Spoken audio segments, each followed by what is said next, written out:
Okay.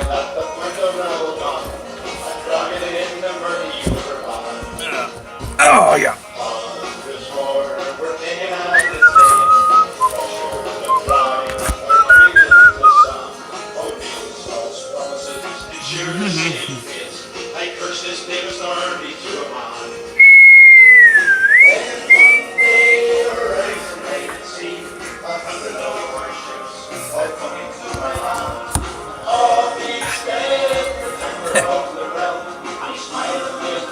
So,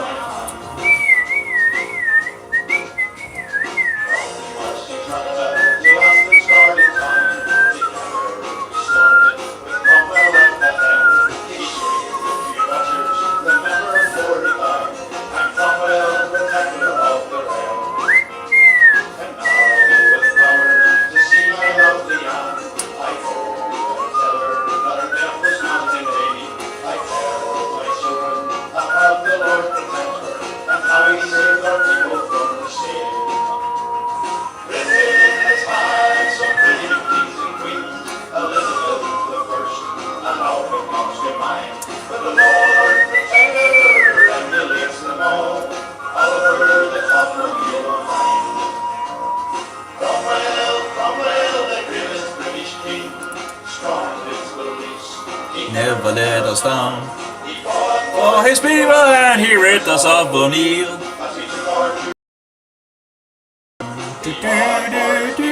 And he rid us of O'Neill. Bum bum bum bum bum bum bum bum bum. Ah, well, it's a Protestant song with Cromwell. So I've just been getting, I went to the library. I had some problems in regards of, I guess, I don't know. Are these English? Hopefully they, yeah, it seems to. Semper Reformanda, edited by Frank A. James III. Well, anyway, let's see what we have here. Peter Martyr Vimekli and the European Reformations. Semper Reformanda. Yeah, Latin. What? Like it has really been used much, this book. Actually, look, it feels like it's pretty much new. I guess people don't read much Reformation history anymore. So this guy apparently was one of the Roman Catholics who began to think about the Eucharist thing. Eat the bread and drink the wine in remembrance of what he did once and for all. Okay, that should give a little better. I should give it a little bit of signal here. Okay, let's see here. Although more radiation from the mobile, sadly, with all this. Yeah, this book doesn't really feel like anyone has actually read it. Maybe I have something in regards to King Christian III. He was the guy that reformed Denmark. Although you had Christian II doing a lot of things as well that led up to Christian III being able to reform the land. You also have Frederick I. Here we have something in regards of. We know that the works of Luther, Melanchthon, Oecolampadius, Zwingli, and Bowser made their way to Italy in the 1520s and 1530s and spread throughout the Italian peninsula. They would have been available to Vermigli even before he traveled to England. I guess he traveled there to get, some protection. A lot of people that turned Protestant, had to flee. Yeah. Well, anyway. Woman in private, conclusion, and all Israel shall be saved. Peter Martyr and John Calvin on the Jews, according to anyway. Christianity, Corinth. Here we have some John Patrick Donella, SJ, and SJ of course means he's a Jesuit.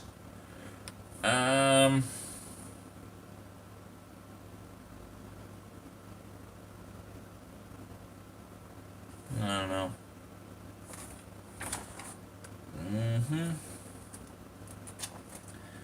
But, you know, there's a picture of him in regards to the cookie Jesus and all that. Yeah, it seems like the 4G really affects, you know, the brain. And lots more radiation coming from the mobile when you run on 4G compared to 3G as well.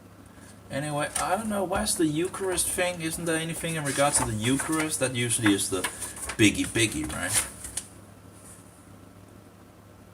Let's see here.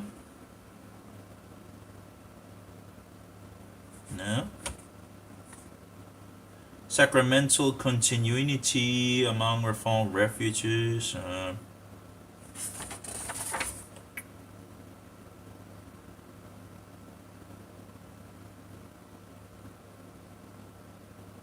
don't really see. Oh yeah, Sacrifice and Sacraments, another Eucharistic contribution from Peter Maggio-Vermigli. I don't know if he died at some point. 215. I don't know if this book is worth anything, but in any case. Sacrifice and Sacrament, another Eucharistic contribution from Peter Maggio-Vermigli.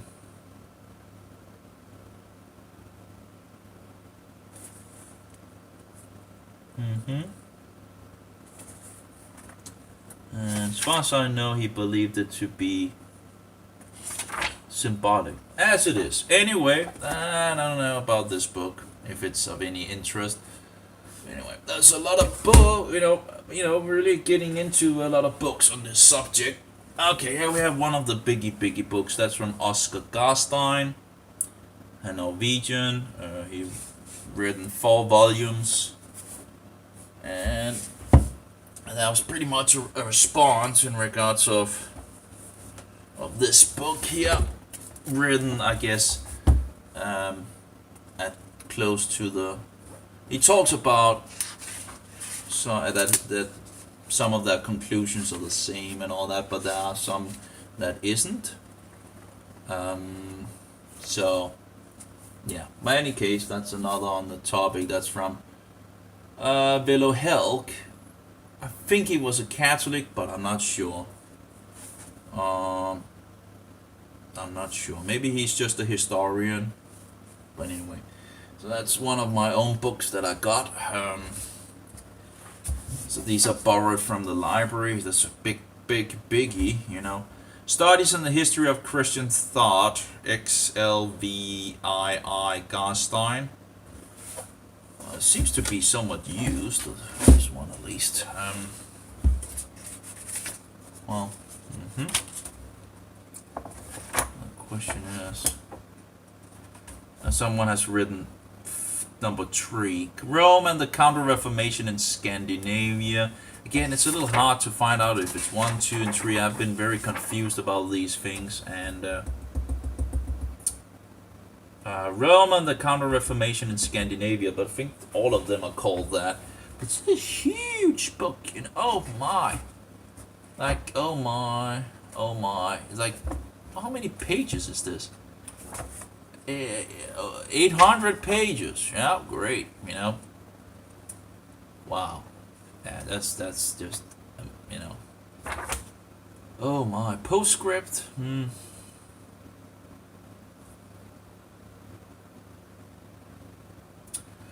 Had this peak moment come in the life of Queen Christina upon her triumphal reception in Rome? The question is far from merely academic in the case of the Royal Palace of the North. Here we have the Counter-Reformation, Scandinavia, then reasonable. Okay. Anyway, that's a good amount of it. I'm not even sure this is. Sure is some information, that's for sure, you know. Oh, I can't see anything in regards to. Let's see if we can just do like this. Oh, there we go. And put it a little down so we can put the mobile down. There we go. Ah, this works pretty good. But this is a big book. Oh my. Yeah, that's a lot of. This is number. I need to find out if how it's. Yeah, so this should be number 3 as far as I understand it. Oh my, it's just huge, like the size of a Bible, you know. That's incredible. Okay, let's see the other one here. Rome and the Counter-Reformation in Scandinavia. So, what verse? You know, which one is this? Like, it's not easy to figure out, right? Rome and the Counter-Reformation by okay. So until the establishment of the S Congregatio di Propaganda Fide in 1622. Well, that's either number. Oh, well, actually, it says volume 1 here. Okay. Based on apparently the moon must be close because my nails are. Anyway, try to use the nails as a point of to know when the moon is. So the new month and all that. Anyway, so this is a little less. That should be number 1. Okay, it says volume 1. These are not as thick as the other one. I guess I shouldn't complain because that's just my information, right? Lots of information on the Counter-Reformation. So studies in the history of Christian thought. Okay. Should that be number 2? That seems to. Let's say number 3. So what? Oh, that's all. The other one is number 4 then. Okay, so this one is number 4. Okay, that also had the Swedish Queen. So this is number. Okay. Why is he using Roman numbering? I hate that. I just hate people when they do that. It just smells of too much Romanism. We have some information in regards of education in Scandinavia, the education system of the Jesuit order, and that actually is having multiple books in one, I guess. So it's like book 3 is continental foundations, particularly relevant to the Scandinavian missions, to retake things, and different seminarium, pontificium, and so forward. For those of different Danish students, including Dutchies, Finnish students, Lavish students, Norwegian students, Swedish students. Okay, so apparently 437. There should be a list on the those people getting educated. So here we have a list apparently of matricula of Scandinavian students of Jesuit universities, colleges, and seminaries, 1553 to 1622. So it really goes into figuring out where they are educated, because then you can figure out, who they might be working for, like in our days. If you can find out if they are educated at any Jesuit university or any institution of the Jesuits, you might have a Roman agent, It's not the Jews, it's the Roman Catholics, okay? Well, I don't know. Okay, so this is number 3. Roman numbers. Apparently this has been written in by someone. So, yeah, it's volume XLVI. I hate those Roman numbers, They're just typical. Oh wow. They do seem to be more used than the other one, at least. Although I guess it doesn't really. Yeah. Like a lot of information. I'm looking forward to the book that seems to be summing a lot of things up. That would be nice. No, this is incredible. So, okay, this book is used.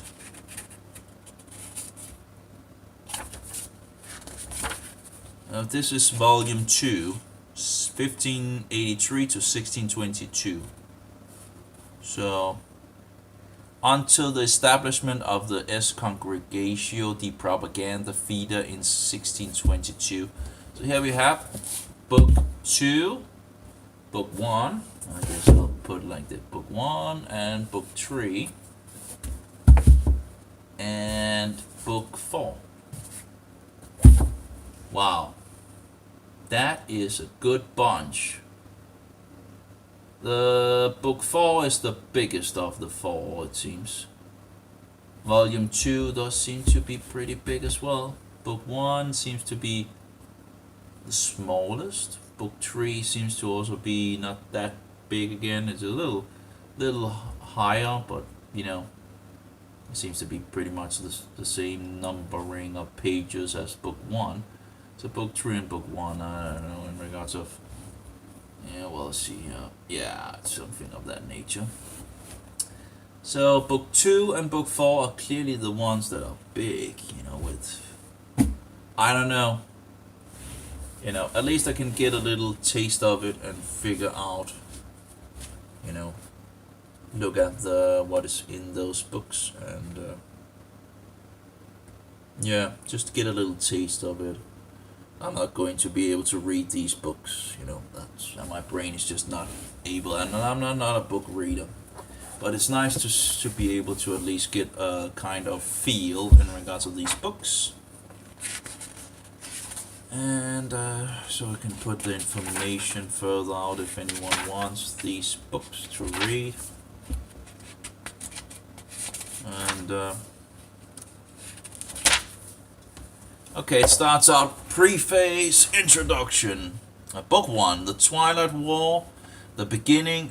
Number 1, the beginnings, rise of the oh yeah, that means sacred, so-called sacred, you know. So rise of the sacred Congregatio di Propaganda Fide, outbreak of the 30 Years' War, impact of the Scandinavian North, exploits of Queen Christina's generals, sack of the Catholic institutions. Number 2, propaganda opening move, initial preparations, inspections of the. Wow, you know, in regards to this 4G, it seems to be, it's always with the 4G that it seems to be. Anyway, inspection of the Danish duchies. I don't know what that is, but Itinerarium Danicum, recommendation for the future. Number 3, the Malmö Initiative Foundation of the Missio Danica, lurking dangers, inquiry of Copenhagen Castle, trial of Arnold Weisweiler, and aftermath. Number 4, assignments in Sweden, launching the enterprise, the darkening scene, and interrogation of Henrik Squat, or something like that, trial of Zacharias Antelius and Göring Bear, the Leeds affidavit. And number 5, subsequent disasters, the tragedy of Nicholas Campanius, an unexpected acquittal, the case of Arnold Johann Messinius, the ill-fated beggar of Roslagen. Number 6, new possibilities, tentative plans, startling disclosures, Johannes Martini Rugius. Number 7, dialogue with Rome, overtures in Paris, Now we have Court Fitz-Ulfeldt and Cardinal Fabio Chicchi. I have something in regards of this guy, I'm not entirely sure. Apparently he seemed to also have been part of, I guess, the Counter-Reformation. I'm not entirely sure, but the Althether Missionaries, the Bergen Venture, Book 2, the number 5, 6, 7, 8. The Spanish Embassy in Copenhagen, the perfect ambassador, pitfalls and setbacks, University confrontation, tensions and pursuits. Number 9, the French embassy in Stockholm, the skillful ambassador, the embassy Chipland problem. Book 3, Queen Christina turns to Rome. I do wonder, shouldn't that actually be book 3? Oh, sorry, book 4? Yeah, it should. Oh, it is book 4. Oh, okay. Oh, that makes sense. Apparently I took book 4 first. Okay. I was, moving around. Okay, this is book 4. Okay, that makes more sense. That makes more sense why it's in regards of Christina. So, Queen Christina, that's book 3, turns to Rome, and book 3 is still in this one. Number 10, Royal Enigma, Christina conflicting studies, the willful queen, descent of the foreign scholars, enlightenment from the spoils of war, season of doubt. Number 11, Jesuit encounter, the first contact, Jesuit initiative from Copenhagen. The die is cast. Number 12, Time of Troubles, the judicious lampoon, economic and social upheavals assessments. Number 13, The Road to Rome, abdication in Uppsala, Brussels, intermezzo, Innsbruck, Revelation, Hour of Triumph, postscript. Reference, Sigler, unpopular. Okay, so that was pretty much number 4. That was stupid, so it's just... Okay, let's try this. So that's... So that's number 4, just give me a break. So this is number 4. And we have a problem. Oh my.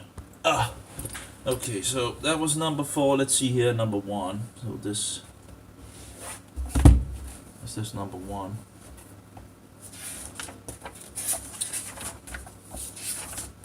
Yeah, it's number 1. There we go. Rome and the Counter-Reformation in Scandinavian. I guess maybe the other 2 are not named that.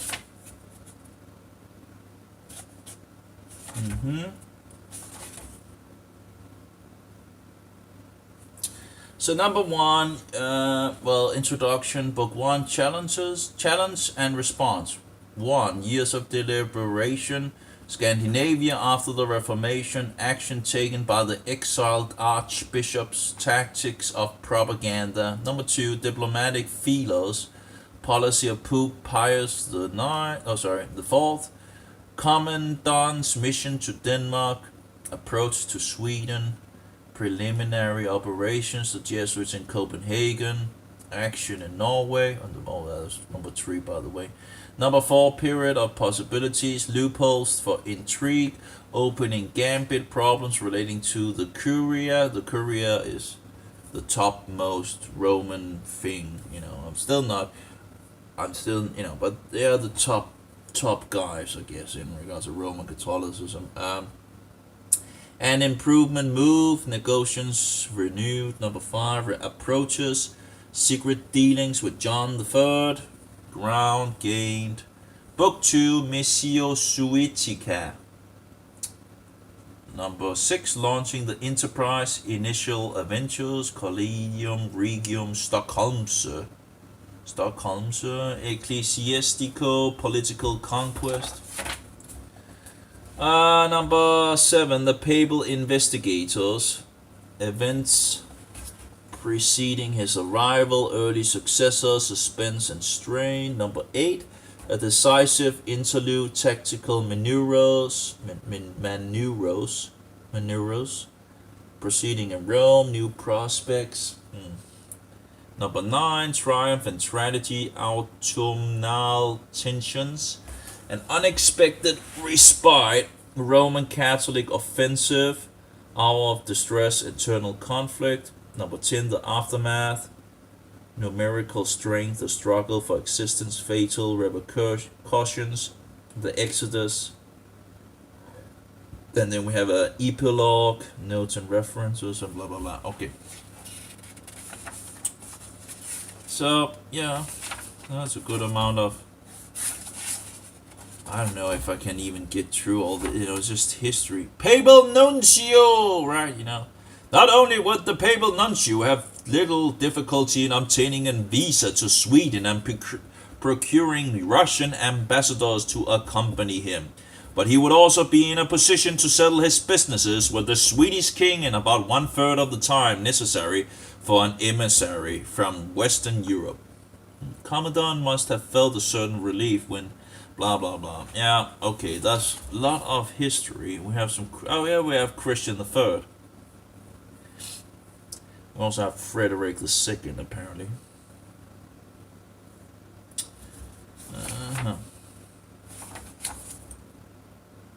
Something in regards to the Jesuits. But the thing is, people don't know in regards of anything about the Jesuits, so it's nice to have some documentation so you can throw it at them, right? You don't believe it? Here you go. You take a book, Take another book, right? And another book, and another book. And read about the Jesuits, Figure out who they are. Oh, well. As you see, you can find information from Denmark, from Sweden, and from Norway. And lots of good information on this criminal institution.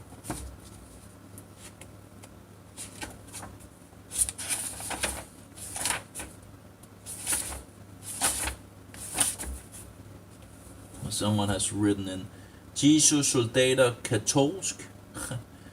Yeah, Jesuits are Roman Catholic soldiers, that's correct, yep. I know someone like, oh my, they are Roman Catholic soldiers. There's the special soldiers of the devil. Lutheran Consolidation Samling. Yeah. Someone has written in Jesus soldater katolsk. Well, at least there's different writings and some markings in the book. Apparently someone thought it was good to write in the book, apparently. I don't think that you are allowed to do that by, borrowing books and writing in them,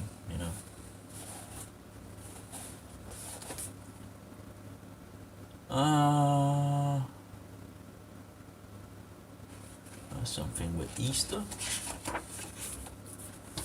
Anyway, what do we have?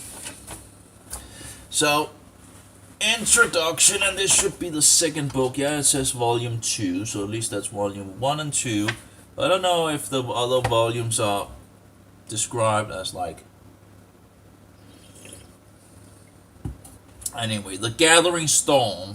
That's book 1, The Swedish Imbroglio. Number 1, The Gathering Storm, the Jesuit bridgehead in Sweden, the Baltic Front, Sigismund's triumph, Protestant countermeasures. Number 2, Struggle for the initiative, policy of the Roman Curia, preparation of Sigismund III, the Uppsala Declaration. Number 3, the battles for supremacy, opening clashes, the coronation crisis, provisions for the future. Number 4, growing tensions, Lutheran consolidation, vicissitudes of the Missio Suetica. Sounds something in regard to the Jesuits.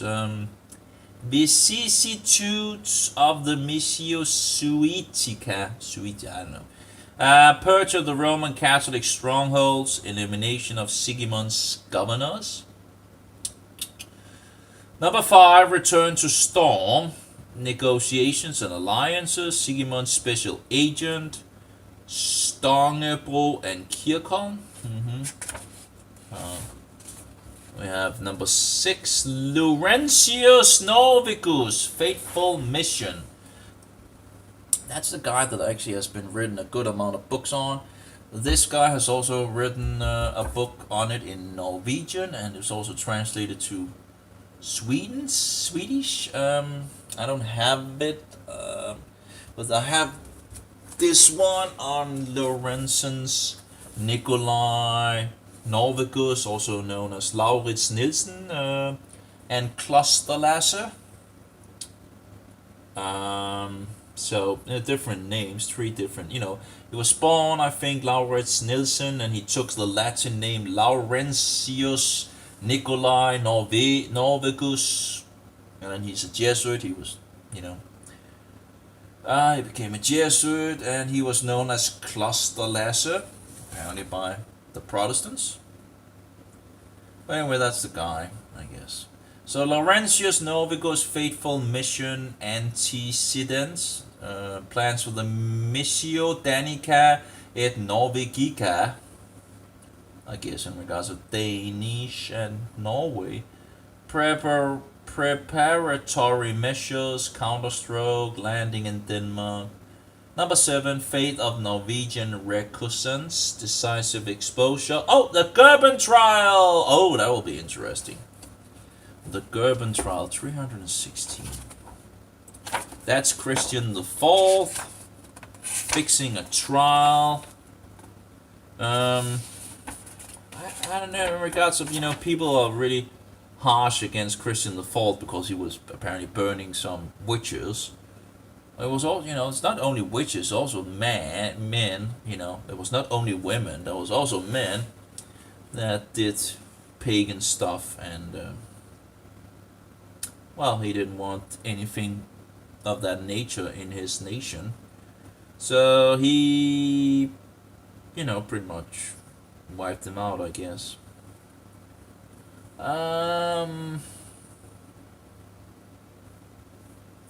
Here we have the Gerben trial during the weeks that follow. Both prosecutor and defendants I don't know. I think it's the faulty radiation that is, it's typical in regards of every time I run the 40, it seems like my brain is just stopping,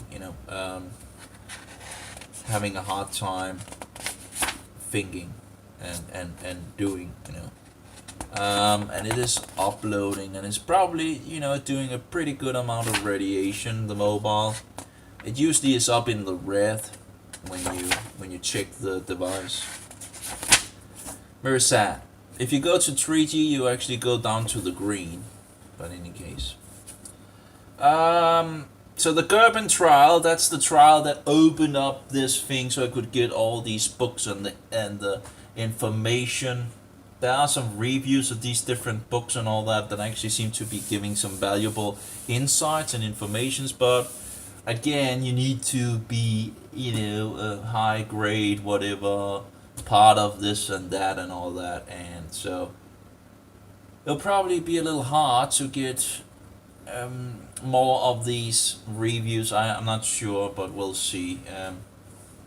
But some of these reviews where I've read like one single page or something like that of some of them, some of them are pretty interesting. They try to one tries to they try to like lessen the Counter-Reformation. Oh, it wasn't successful, and the high point of the Counter-Reformation was the Swedish king or Swedish queen turning to Roman Catholicism.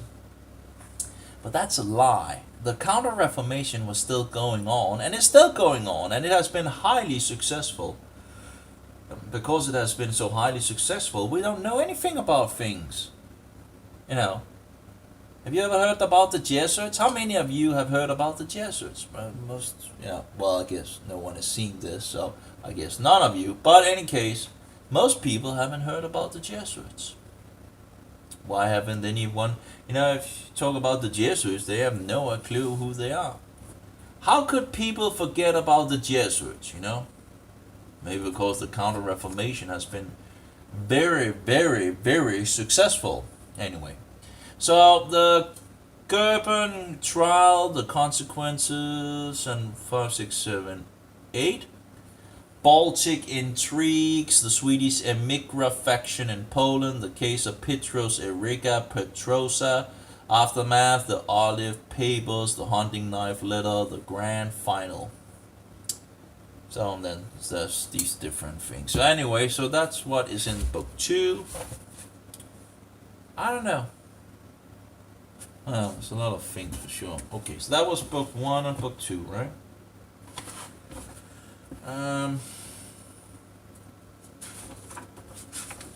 Yeah.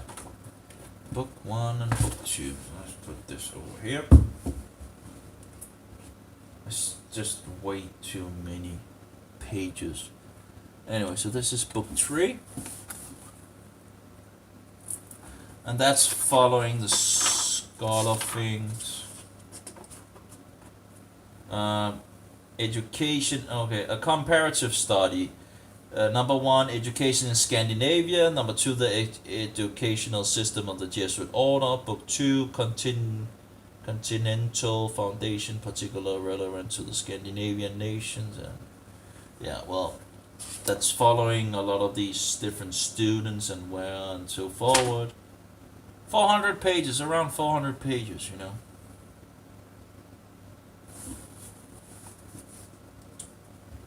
That's a lot. Okay. This one is the last one. It goes from 1622 to 1656. But the thing is, it doesn't end there, and actually the sources that he used actually is said to go to 18 something, and that's like 2,600 sources of in regards to the Jesuits going to, what was it? 1806, I think it was. So there's probably more information that one could, you know, still follow the Counter-Reformation. But anyway, we have a royal house that is deeply infiltrated. Freemasonry is mixed with the royal house, and of course Freemasonry is Roman Catholic. Catholicism for so-called Protestants. Yeah, so we have the Swedish things in regards to this book. I guess that's pretty much right. I'm getting tired. Wow, that's a lot of pages. So that's 1, 2, 3, 4. Although those 2 last ones doesn't seem to be like a volume thing. Have some other names as well. Oh my.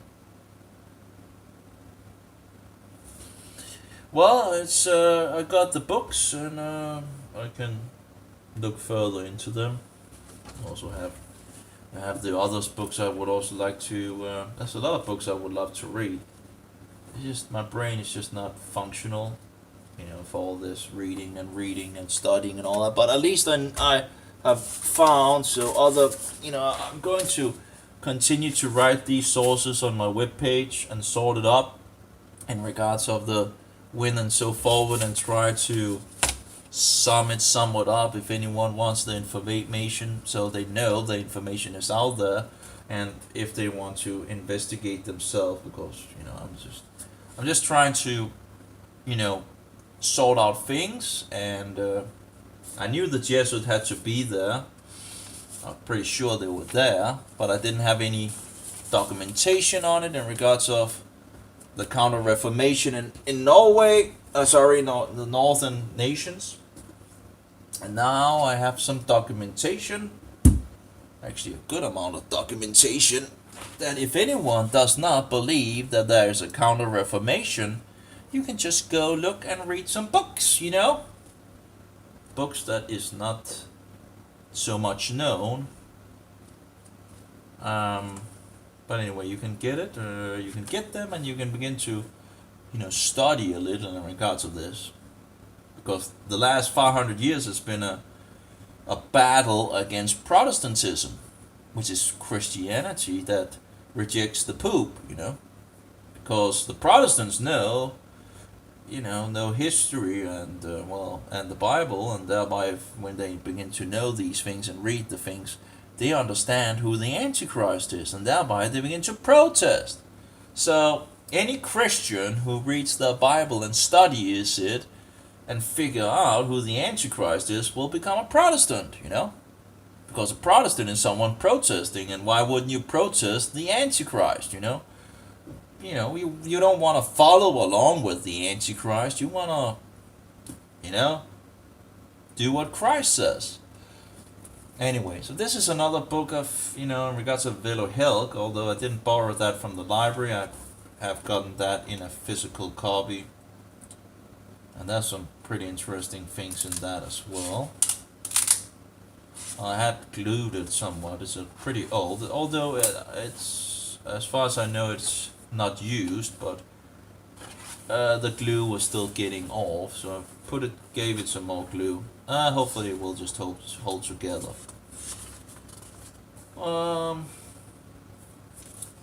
So, and then I have the Catholic other book that he actually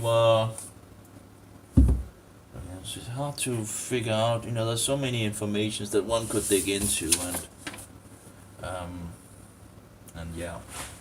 You can use a lot of time on things, that's for sure. Where was that other book? The Catholic book. That's a good question. Oh yeah, here we go. It's under this book. It's under the Bible. We have another book. Yep. This is written by a Catholic, but this is Danish. Well, it's Latin translated to Danish, but this is talking about, from a Catholic view, what was going on in these times, some history and all that. It's not that bad. It's around 200 pages. And there's some goody things for sure in regards of stuff, This one is in Danish as well. Also have some good stuff in regards of this guy, and there's 2 other books on this topic as well. And of course this guy also, well, actually one of them, he writes a book for itself on that topic. And then we have a third what do you call it, source on this guy. So a lot of people seems to be writing on that guy. So, although I'm not sure in regards of the source for the third version and all that, but I'll get the book as it goes. There's one of the books I have in PDF, but it would be nice to have it in physical form. I don't know. We'll see. It's always nice to have a book fit in physical form, so you can fix things. Yeah, that's for sure a lot of things to dig into in regards to the Counter-Reformation. And there's some interesting things here and there as well when you read. There's also things where it's like, where you're thinking, well, it's not really interesting. But sometimes there's really some interesting things coming around. So, in any case, so that's 2 Danish Bible or books. I think this guy was Catholic in regards of Laurentius Nikolai Novicus. I think he's writing, although still history, I think he's a Catholic. This guy did like Luther's things and all that, but turned around. He was called a turncoat. And apparently one of the songs seemed to suggest that he might have been bought or put in a position, in regards of either payment or both, in regards of a position, and went back to Roman Catholicism. I don't know, but lots of things are going on. If I can just, put some of the more puzzle pieces together, although I did find out in regards of the infiltration of the royal house. It happens in regards of Frederick V, the drunken king of Denmark. And it sounds like the people is also beginning to be ripe for deception, sadly. So, I don't know if, the infiltration most likely maybe happened also, we know the Counter-Reformation is working. So I have to wonder in regards to the king before Frederick V, And when do the Freemasons get the protection on Danish soil? Because apparently it seems to be that Freemasonry is against the laws of the land, and yet gets special protection from the king.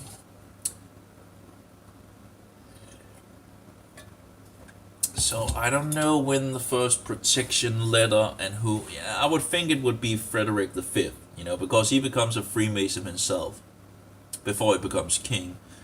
But yeah, so that's a lot of information, and actually, I guess more than I can handle for sure.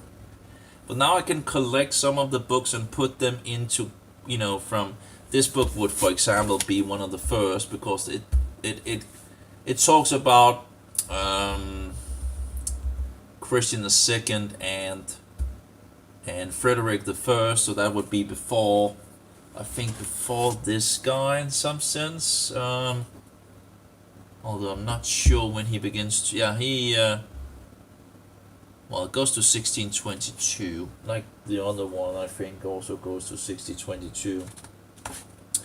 Probably will be able to see a lot of the same things in some of these books, which is also good, because then it tends to stick if the truth, in regards of, if you're reading on the same thing and the same thing is talked about, you might, yeah.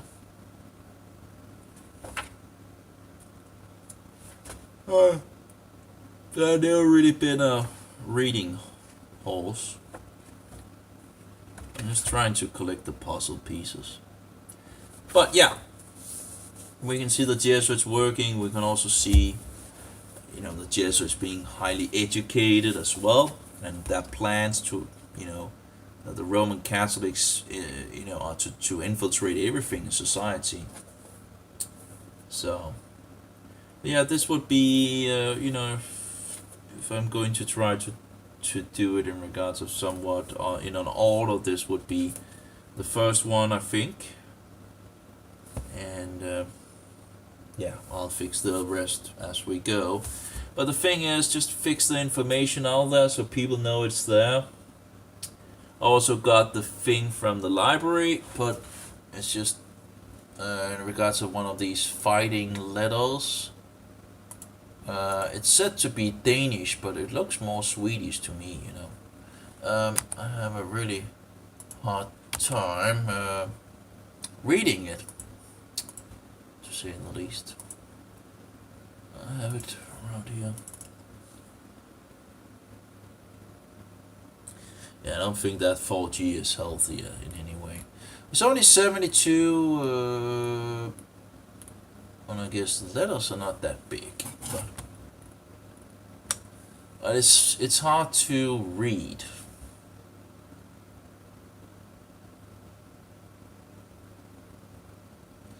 Yeah, it's not easy to read. Well, I guess I haven't really slept much, and it's like 6 o'clock, so, and I guess I shouldn't be drinking any more coffee.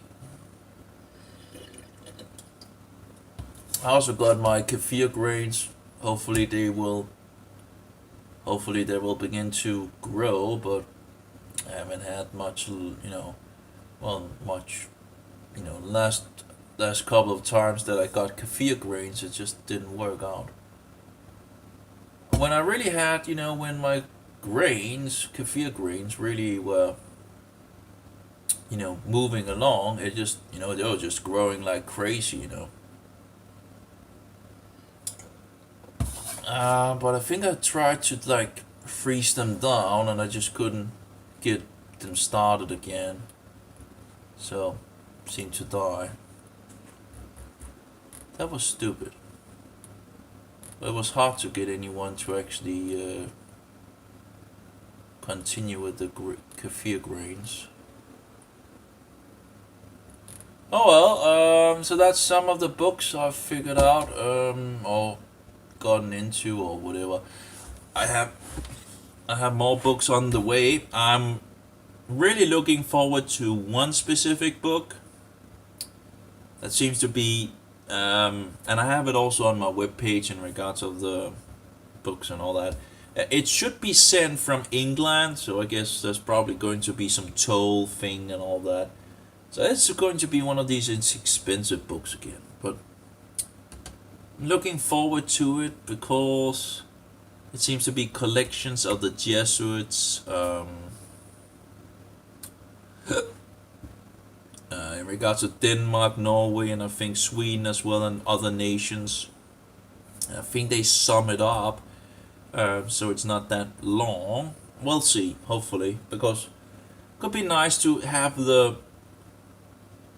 skeleton or whatever, the outer thing of everything, and see what is going on, and get more puzzle pieces. And although I have a pretty good idea, of course there will more data points in regards to things and the laws of Denmark and Norway, and the Jesuits and the reactions from the nations and so forward. Because we know in England they try to blow up the English Parliament, and of course that would probably most likely have been understood in Denmark and many other nations, that the Jesuits tried to blow up the English Parliament in 1605, and thereby the Danish laws against the Jesuits is fixed in 1613, as far as I can gather.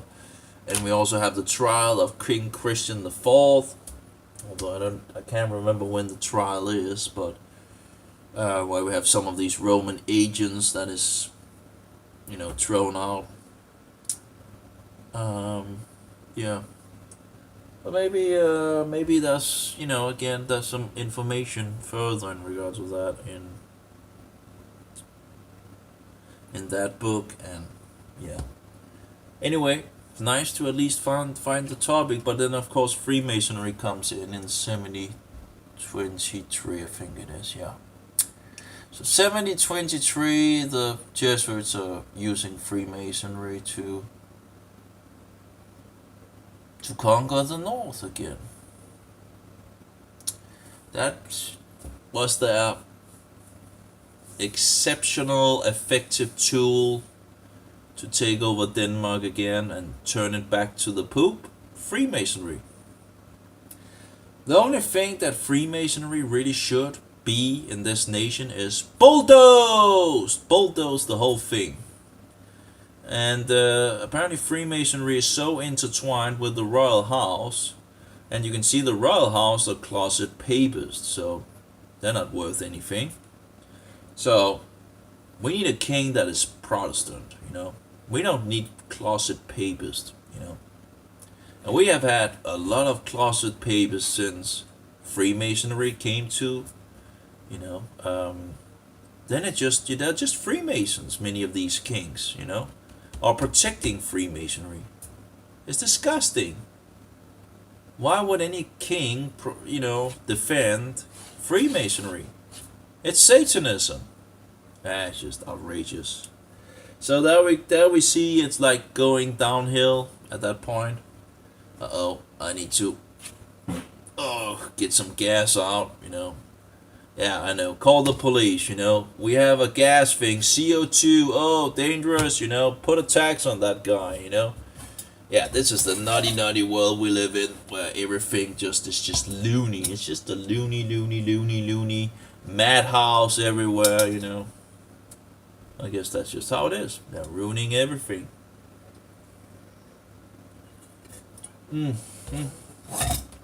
Anyway, but I got this document, and it seems to even be harder to read than the New Testament, the first translated New Testament into Danish, which I have here from 1524.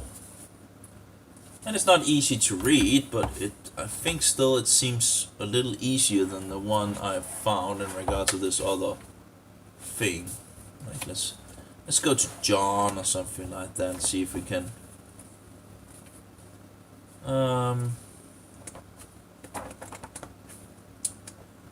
don't know in regards to this paper thing why they have done this.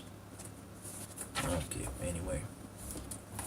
Evangelio Sancti Ioannis, det første kapitel. 10 begyndelsen var talen, og talen var hos Gud, og den tale var Gud.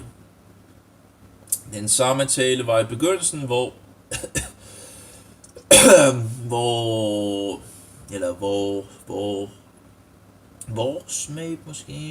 hvor Gud alle tingest ære gjorde, vise den, og intet er gjort uden den, hvilket gjort er, ud i den samme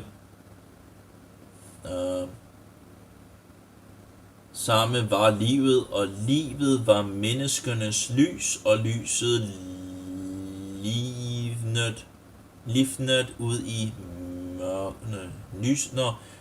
Lyset lysnede ud i mørket, og mørket have ikke begrebet det. Ja, det er ikke lige frem super nemt, selvom man kender lidt af teksten og så videre der, men det virker stadig nemmere end det andet der.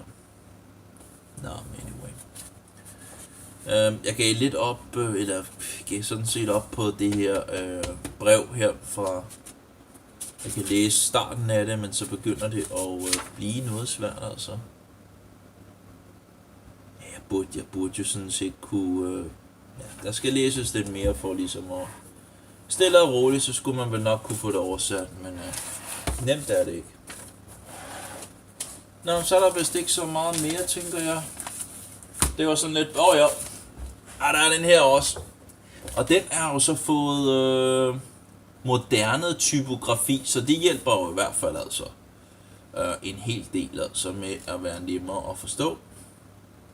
Men jeg ved ikke, om der er noget om Antikristus her. Jeg har ikke. Det kunne være spændende at læse den igennem. Den er sådan set kun 200 sider, og der er jo sådan lidt mellemrum i også, og så videre. Det er et spørgsmål til dem, der skulle konfirmere sig, hvad jeg forstår på det. Så skulle de vist kunne den her bog og kunne svare på de spørgsmål. Men om der er noget om Antikristus i den, det ved jeg ikke.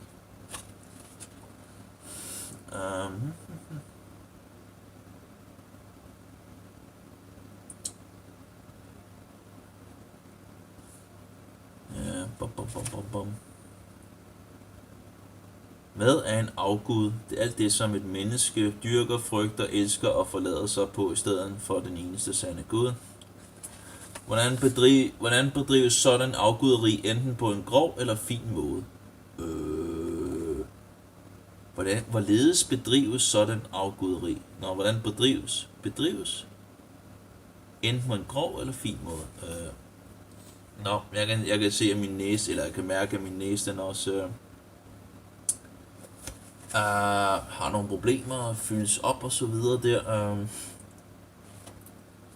Men jeg ved ikke, om Antikristus er nævnt i den her. Altså, der er jo 600 spørgsmål til personen også.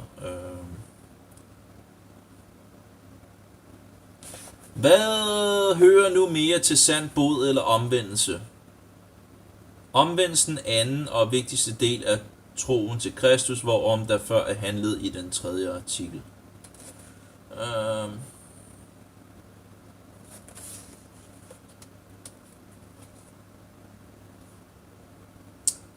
Wow, der var nok mange ting her. Altså for eksempel, de skriver også om søndag og lørdag.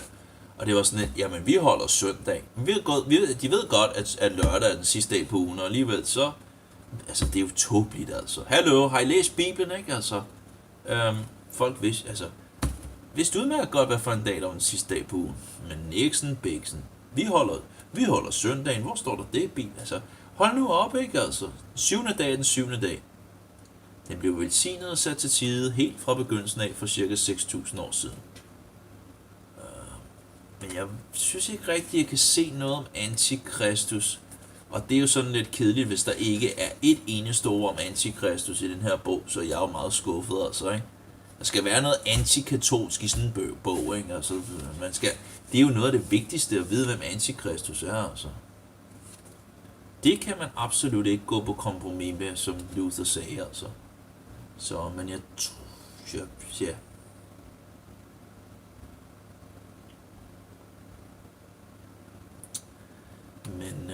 ja. Men det er primært i henhold til Luthers lille katekismus til synligheden. Så det er sådan lidt spørgsmålet er, om der er noget om antikristus. Jeg tror det desværre ikke. Men det kræver selvfølgelig en læsning. Hvem er Jesus Kristus, Guds og Marias søn, en sand Gud og tillige et sandt menneske?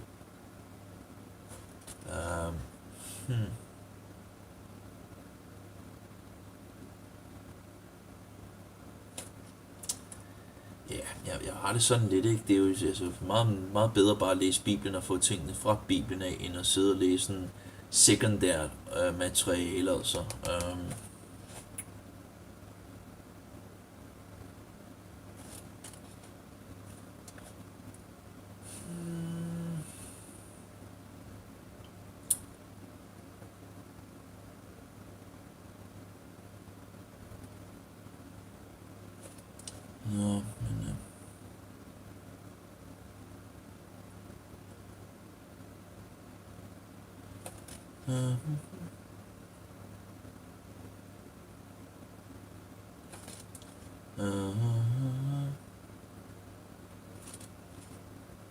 Nå, men anyway, den kan man jo også få, som sagt. Det hedder Sandhed til Gudfrygtighed, Erik Pontopidans forklaring over Luthers lille katekismus. Og der står sikkert nogle okay ting, altså. Men de irriterer mig lidt, at de ved udmærket godt, hvilken dag der er den 7. dag, og alligevel selvfølgelig de romerske traditioner.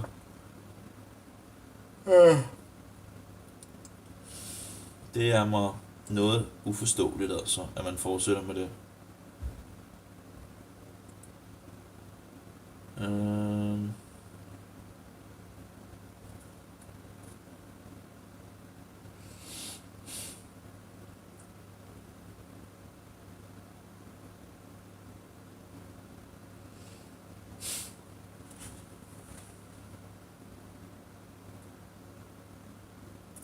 Og men om satanernes rige, men hvad med paven?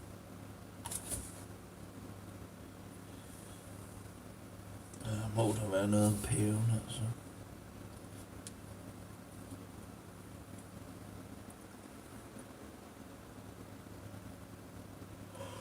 Ja.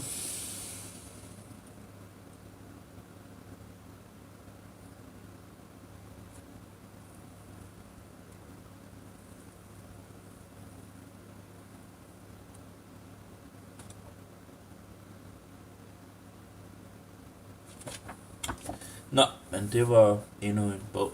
Nu vil jeg stoppe. Jeg vil være for træt. Alt for træt. Men jeg fik da kigget en lille smule i bøgerne. Dannede også en lille smule overview over tingene. Anyway, og Jehova være med jer, og Jeshua en yderst værdsat perle, og Helligånden, sandhedens ånd, være i os alle. Amen. Og I må hygge jer. Nå, den er også varm. Det er utroligt, at den ikke har sagt noget, altså. At den ikke har skabt sig over, at hey, mobilen er varm. Ja, det er den i hvert fald. Det må man sige. Den er godt hedet op, batteriet og det hele der. Den har også kørt i over en time. Wow. Ja, det er batteriet. Den er godt nok blevet varmt. Og det er varmt. Det er helt utroligt, den ikke har lukket telefonen ned. Altså, normalt så lukker den det jo ned. Hvor er det varmt. Ja. Det kan jeg godt undre mig over. Så er det jo. Men den kører bare videre til synligheden. Ja, men den er batteriet varmt, og det sted, hvor man trykker, er også bare varmt, så den burde have lukket telefonen ned. Nå, anyway, jeg er for træt.